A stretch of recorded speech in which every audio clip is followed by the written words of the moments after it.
Hi friends, ನಿಮ್ಮೆಲ್ಲರಿಗೂ about Karunadu YouTube ಚಾನಲ್ಗೆ ಸ್ವಾಗತ ಹಾಗೂ 78ನೇ ಸ್ವಾತಂತ್ರ್ಯ ದಿನಾಚರಣೆಯ ಶುಭಾಶಯಗಳು.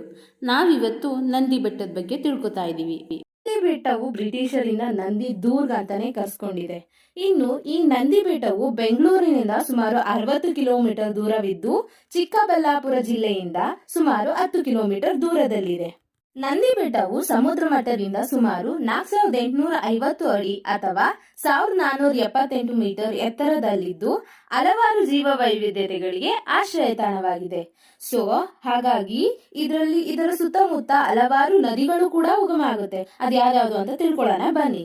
ಮೊದಲನೇದಾಗಿ ಪಾಲಾರ್, ಎರಡನೇದು ಉತ್ತರ ಪೆನ್ನಾರ್, ಮೂರನೇದು ದಕ್ಷಿಣ ಪೆನ್ನಾರ್, ನಾಲ್ಕನೇದು ಚಿತ್ರಾವತಿ, ಐದನೇದು ಅರ್ಕಾವತಿ ಮತ್ತು ಕೊನೆಯದಾಗಿ ಪಾಪಾಗ್ನಿಗಳಂತಹ 6 ನದಿಗಳು ಇಲ್ಲಿ ಜನ್ಮ ತಾಳುತ್ತವೆ. ಹಾಗೆ ಇದರ ಪರಿಸರದ ವಾತಾವರಣದ ಬಗ್ಗೆ ನೋಡುತ್ತಾ ಬಂದಲ್ಲಿ ಬೆಟ್ಟದ ಪರಿಸರದ ಬಗ್ಗೆ ಮಾತಾಡುತ್ತಿದ್ದಂತೆ ಅಲ್ಲಿಯ ವಾತಾವರಣವು ಅರಣ್ಯವು ಮೋಡದ ಗಣೀಕರಣಕ್ಕೆ ತಲಾಧಾರವಾಗಿದ್ದು ಪ್ರತಿದಿನ ಬೆಳಿಗ್ಗೆ ಮರಗಳು ನೀರಿನಿಂದ ಆವೃತವಾಗಿರುತ್ತವೆ. ಆದ್ದರಿಂದ ಇದು ಪಕ್ಷಿ ಸಂಕುಲದಿಂದ ಸಮೃದ್ಧವಾಗಿದೆ. ಇಲ್ಲಿನ ಮರಗಳ ಬಗ್ಗೆ ತಿಳಿಯುವುದಾದರೆ ದ ಫೇಮಸ್ ಕರ್ನಲ್ ಕಪ್ಪೇಜ್ ರವರು ಇಲ್ಲಿಗೆ ಹಲವಾರು ಮರಗಳನ್ನು ತಂದು ನೆಟ್ಟು ಅವುಗಳನ್ನು ಪೋಷಿಸಿದರು. ಅವುಗಳಲ್ಲಿ ಕರ್ಪೂರದ ಮರಗಳು ಕೂಡ ಒಂದು ಜಾತಿಯ ಮರಗಳಾಗಿವೆ. ಅದರಂತೆಯೇ ಇಲ್ಲಿಯ ಸುತ್ತಮುತ್ತಲಿನ ಜನರಿಗೆ ಆಲೂಗೆಡ್ಡೆಯ ಕೃಷಿಯು ತಿಳಿದಿರಲಿಲ್ಲ. ಇವರು ಆಲೂಗೆಡ್ಡೆ ಕೃಷಿಯ ಬಗ್ಗೆ ತಿಳಿಸಿದರು ಮತ್ತು ಅದನ್ನು ಸಸ್ಯಶಾಸ್ತ್ರಜ್ಞರಾಗಿದ್ದ ಬೆಂಜಮಿನ್ ಹೇನ್ ರವರು ಮುಂದುವರಿಸಿಕೊಂಡು ಹೋಗಿದ್ದರು. ಇದಷ್ಟೇ ಅಲ್ಲದೆ ಪಶ್ಚಿಮ ಘಟ್ಟದಲ್ಲಿ ಮಾತ್ರ ಕಂಡುಬರುವ ಹಲವಾರು ಜಾತಿಯ ಹಾವುಗಳು, ಪಕ್ಷಿಗಳು, ಗಿಡ ಮರಗಳು ಸಹ ಇಲ್ಲಿ ಕಂಡುಬರುತ್ತವೆ. ಇದು ನಂದಿ ಬೆಟ್ಟದ ವಿಶಿಷ್ಟತೆ ಆಗಿದೆ. ಇಲ್ಲಿಯವರೆಗೆ ನಾವು ನಂದಿ ಬೆಟ್ಟದ ವೈಶಿಷ್ಟ್ಯತೆ ಬಗ್ಗೆ ನೋಡ್ತಾ ಬಂದ್ವಿ. ಇವಾಗ ನಾವು ನಂದಿ ಬೆಟ್ಟದಲ್ಲಿ ನೋಡಲು ಸಿಗುವ ಐತಿಹಾಸಿಕ ಪ್ರದೇಶಗಳ ಬಗ್ಗೆ ಮಾತಾಡ್ತಾ ಹೋಗೋಣ. ಅದರಲ್ಲಿ ಮೊದಲನೆಯದಾಗಿ ಶ್ರೀ ಯೋಗ ನಂದಿಕೇಶ್ವರ ದೇವಾಲಯ. ಈ ದೇವಾಲಯವು ಸುಮಾರು 1101 ವರ್ಷಗಳಷ್ಟು ಹಳೆಯ ದೇವಾಲಯವಾಗಿದ್ದು ಚೋಳರ ಕಾಲದಲ್ಲಿ ನಿರ್ಮಾಣವಾದ ದೇವಾಲಯವೆಂದು ತಿಳಿಯಬಹುದಾಗಿದೆ. ಎರಡನೆಯದಾಗಿ ಟಿಪ್ಪು ಸುಲ್ತಾನನ ವಸತಿ ಗೃಹ. ಹಿಂದೆ ಈ ಪ್ರದೇಶವು ಟಿಪ್ಪು ಸುಲ್ತಾನನ ಆಳ್ವಿಕೆಗೆ ಒಳಪಟ್ಟಿತ್ತು.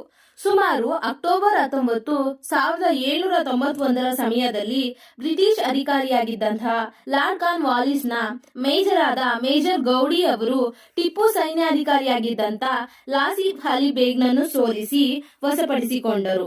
ನಂತರದ ಸಮಯದಲ್ಲಿ ಇದು ಬ್ರಿಟಿಷರಿಗೆ ವಿಶ್ರಾಂತಿಯ ತಾಣವಾಗಿಯೇ ಉಳಿಯಿತು.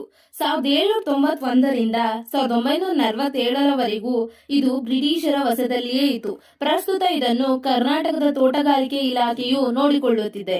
ನಾವು ಇಲ್ಲಿ ಟಿಪ್ಪುವಿನ ಬೇಸಿಗೆ ಮನೆ, ಸಶಸ್ತ್ರ ಸಂಗ್ರಹಾಲಯ, ಟಿಪ್ಪು ಡ್ರಾಪ್, ಹಲವಾರು ಪಿರಂಗಿಗಳನ್ನು ಕಾಣಬಹುದಾಗಿದೆ. ಟಿಪ್ಪು ಮತ್ತು ಲಾರ್ಡ್ ಕಾರ್ನ್ ವಾಲಿಸ್ ನ ಸೈನ್ಯದ ಗಮನಾರ್ಹ ಘಟನೆಗಳ ಮಾಹಿತಿಯನ್ನು ನಾವು ಬ್ರೌನ್ಸ್ ಹಿಸ್ಟರಿ ಆಫ್ ಸ್ಕಾಟ್ಲೆಂಡ್ ಮತ್ತು 71ನೇ ಐರ್ಲ್ಯಾಂಡರ್ಸ್ ದಾಖಲೆಗಳಲ್ಲಿ ನೋಡಬಹುದಾಗಿದೆ.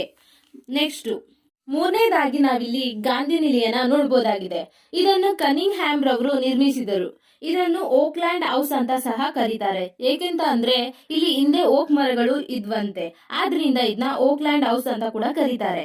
MK ಗಾಂಧಿ ಅವರು ಅಂದ್ರೆ ಮಹಾತ್ಮ ಗಾಂಧೀಜಿ ಅವರು ಇಲ್ಲಿಗೆ ಬಂದು ಸುಮಾರು 56 ದಿನಗಳ ಕಾಲ ಆರೋಗ್ಯ ಸುಧಾರಣೆ ಕಾರಣದಿಂದ ತಂಗಿದ್ದರಂತೆ. ಆದ್ದರಿಂದ ಇದನ್ನು ಗಾಂಧಿ ನಿಲಯ ಎಂದು ಕರೆಯುವರು. ಅದೇ ರೀತಿಯಾಗಿ ಇಲ್ಲಿ ನೆಹರು ನಿಲಯವೂ ಕೂಡ ಇದೆ. ನಾಲ್ಕನೇದಾಗಿ ಎಲೀಟ್ ಕಾರಿಡಾರ್. ನಂದಿ ಬೆಟ್ಟದ ಅಂತಾರಾಷ್ಟ್ರೀಯ ಸ್ಥಳ ಇದಾಗಿದೆ. ಕಾರಣ 1986ರ ಸಾರ್ಕ್ನ 2ನೇ ಶೃಂಗಸಭೆಯು ಇಲ್ಲಿ ಜರುಗಿತ್ತು. ಇದನ್ನು ಕಬ್ಬನ್ ಅವರು ನಿರ್ಮಿಸಿದ್ದರಿಂದ ಕಬ್ಬನ್ ಹೌಸ್ ಎಂದು ಸಹ ಕರೆಯುತ್ತಾರೆ.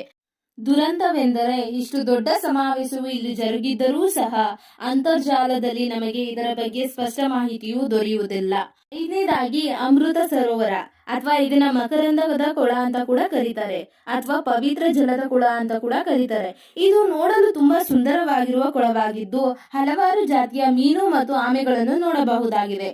ಇದನ್ನು ಸರ್ ಮಿರ್ಜಾ ಇಸ್ಮಾಯಿಲ್ ರವರು 1936 22ನೇ ಫೆಬ್ರವರಿಯಂದು ನವೀಕರಣಗೊಳಿಸಿದ್ದರು. ಇನ್ನು ಆರನೆಯದಾಗಿ ಇಲ್ಲಿ ನಾವು ಸೋಫಿಯಾ ಗ್ಯಾರೆಟ್ ಅವರ ಸಮಾಧಿಯನ್ನು ನೋಡಬಹುದಾಗಿದೆ. ನಂದಿ ಬೆಟ್ಟದ ವೀಕ್ಷಣೆಗಾಗಿ ತೆರಳುವ ಹಲವಾರು ಜನಕ್ಕೆ ಇದು ತಿಳಿದಿರುವುದೇ ಇಲ್ಲ. ಸೋಫಿಯಾ ಗ್ಯಾರೆಟ್ ಅವರ ಪತಿ ಜಾನ್ ಗ್ಯಾರೆಟ್ ಬೆಂಗಳೂರಿನ ಮೊಟ್ಟ ಮೊದಲ ರೆಸಿಡೆನ್ಸಿಯಲ್ ಶಾಲೆಯಾದ ಮಿತ್ರಾಲಯವನ್ನು ಇವರು ನಿರ್ಮಿಸಿದರು ಹಾಗೂ ಬೆಂಗಳೂರಿನ ಸೆಂಟ್ರಲ್ ಕಾಲೇಜ್ ಅಥವಾ ಹಿಂದೆ ಇದು ಸೆಂಟ್ರಲ್ ಹೈಸ್ಕೂಲ್ ಆಗಿತ್ತು. ಅದರ ಮೊದಲ ಪ್ರಾಂಶುಪಾಲರಾಗಿ ಜಾನ್ ಗ್ಯಾರೆಟ್ ರವರು ಸೇವೆ ಸಲ್ಲಿಸಿದ್ದಾರೆ. ಸುಮಾರು 1873ರ ಸಮಯದಲ್ಲಿ ಸೋಫಿಯಾ ಮತ್ತು ಜಾನ್ರಿಂದ 10ನೇ ಚಾಮರಾಜ ಒಡೆಯರು ಒಂದು ಜಾಗವನ್ನು ಖರೀದಿಸಿದರು. ಅದೇ ಇಂದು ಬೆಂಗಳೂರಿನ ಪ್ಯಾಲೇಸ್ ಆಗಿ ನಮ್ಮೆಲ್ಲರ ಮುಂದೆ ರಾರಾಜಿಸುತ್ತಿವೆ.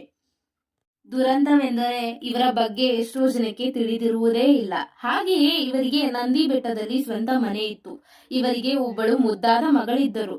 ಅವರನ್ನು ಬೆಂಜಮಿನ್ ಲೂಯಿಸ್ ರೈಸ್ ಅವರಿಗೆ ಅಂದರೆ BL ರೈಸ್ ಅವರಿಗೆ ಕೊಟ್ಟು ವಿವಾಹ ಮಾಡಲಾಯಿತು. BL ರೈಸ್ ಒಬ್ಬ ಪ್ರಮುಖ ಪುರಾತತ್ವ ಶಾಸ್ತ್ರಜ್ಞ ಹಾಗೂ ಶಿಕ್ಷಣ ತಜ್ಞರಾಗಿದ್ದು ಶಾಸನಗಳನ್ನು ಅರ್ಥೈಸುವಲ್ಲಿ ವಿಶೇಷವಾಗಿ ಕನ್ನಡದಲ್ಲಿ ಮತ್ತು ಮೈಸೂರು ಸಾಮ್ರಾಜ್ಯದಲ್ಲಿ ಸಂಸ್ಕೃತ ಶಾಸನಗಳಲ್ಲಿ ಹೆಸರುವಾಸಿಯಾಗಿದ್ದರು. ಆದ್ದರಿಂದ ಇವರನ್ನು ಕನ್ನಡ ಶಾಸನಗಳ ಪಿತಾಮಹ ಎಂದು ಕರೆಯುವರು. ಶಾಸನಗಳಲ್ಲಿ ಹೆಸರುವಾಸಿಯಾಗಿದ್ದರು. ಆದ್ದರಿಂದ ಇವರನ್ನು ಕನ್ನಡ ಶಾಸನಗಳ ಪಿತಾಮಹ ಎಂದು ಕರೆಯುವರು. ಆನಂತರ ಸೋಫಿಯಾ ಕ್ಯಾರೆಟ್ ಅವರು ಮರಣ ಹೊಂದಿದರು. ಅವರ ದೇಹವನ್ನು ನಂದಿ ಬೆಟ್ಟದಲ್ಲೇ ಮಣ್ಣು ಮಾಡಲಾಗಿದೆ. ನಂದಿ ಬೆಟ್ಟದ ವೀಕ್ಷಣೆಗೆ ನಾವು ತೆರಳಿದ್ದಲ್ಲಿ ಅವರ ದೇಹದ ಸಮಾಧಿಯನ್ನು ನಾವು ನೋಡಬಹುದಾಗಿದೆ. 7ನೇಯದಾಗಿ ಸ್ಯಾಂಕೀಸ್ ರೂಮ್. ರಿಚರ್ಡ್ ಸ್ಯಾಂಕಿ ಅವರು ಕೆಲವು ಸಮಯಗಳ ಕಾಲ ಇಲ್ಲಿ ತಂಗಿದ್ದರಿಂದ ಇದನ್ನು ಸ್ಯಾಂಕೀಸ್ ರೂಮ್ಸ್ ಎಂದೇ ಕರೆಯಲಾಗುತ್ತದೆ.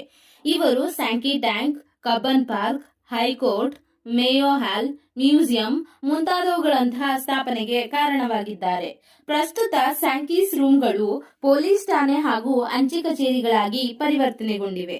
ಇನ್ನು 7ನೇಯದಾಗಿ ನಂದಿ ಬೆಟ್ಟದಲ್ಲಿ ನಾವು ಇನ್ನೂ ಹಲವಾರು ಇನ್ನಿತರ ದೇವಾಲಯಗಳನ್ನು ನೋಡಬಹುದಾಗಿದೆ. ಅವುಗಳೆಂದರೆ ಶ್ರೀ ಭೋಗನರಸಿಂಹ ದೇವಾಲಯ, ಶ್ರೀ ಉಗ್ರ ನರಸಿಂಹ ದೇವಾಲಯ, ಜಬೂತ್ರ ದೇವಾಲಯ, ಗವಿವೀರ ಭದ್ರೇಶ್ವರ ದೇವಾಲಯ, ಇನ್ನೂ ಹಲವಾರು ದೇವಾಲಯಗಳಾಗಿವೆ. ಇಷ್ಟು ಸ್ವಚ್ಛಂದವಾಗಿರುವ ನಂದಿ ಬೆಟ್ಟವು ಪ್ರಸ್ತುತ ಪ್ಲಾಸ್ಟಿಕ್ಗಳ ಜೊತೆ ಬೆರೆತಿರುವ ಕಸದ ತೊಟ್ಟಿಗಳಾಗಿ ಪರಿವರ್ತನೆಗೊಳ್ಳುತ್ತಿವೆ. ಕಾರಣ ಮಾನವನ ದುರ್ಬಳಕೆಯಾಗಿದೆ. ತೋಟಗಾರಿಕೆ ಇಲಾಖೆಯು ಎಷ್ಟೇ ಗಮನಹರಿಸಿದರೂ ಪ್ಲಾಸ್ಟಿಕ್ನ ದಾಳಿ ದಿನೇ ದಿನೇ ಹೆಚ್ಚಾಗುತ್ತಲೇ ಹೊರಟಿದೆ. ಈ ಮೂಲಕ ನಾನು ತಮ್ಮಲ್ಲಿ ಕೇಳಿಕೊಳ್ಳುವುದೇನೆಂದರೆ, ತಮ್ಮಲ್ಲಿ ಮುಂದೆ ಯಾರಾದರೂ ನಂದಿ ಬೆಟ್ಟಕ್ಕೆ ಧಾವಿಸುವುದಾದರೆ ಪ್ಲಾಸ್ಟಿಕ್ ಅನ್ನು ಉಪಯೋಗಿಸಿದ ನಂತರ ಕಸದ ತೊಟ್ಟಿಯಲ್ಲಿ ಇರಿಸಿ ಅಥವಾ ನಿಮ್ಮ ಬ್ಯಾಗುಗಳಲ್ಲಿ ಇರಿಸಿಕೊಳ್ಳಿ. ಇದು ನಂದಿ ಬೆಟ್ಟದ ಬಗ್ಗೆ ನಿಮಗೆ ತಿಳಿಸುವ ನನ್ನ ಸಣ್ಣ ಪ್ರಯತ್ನವಾಗಿದ್ದು, ಈ ಪ್ರಯತ್ನ ನಿಮಗೆ ಇಷ್ಟವಾದಲ್ಲಿ ನಮ್ಮ ಚಾನೆಲ್ ಅನ್ನು ಸಬ್ಸ್ಕ್ರೈಬ್ ಮಾಡಿ. ಜೈ ಹಿಂದ್, ಜೈ ಕರ್ನಾಟಕ ಮಾತೆ.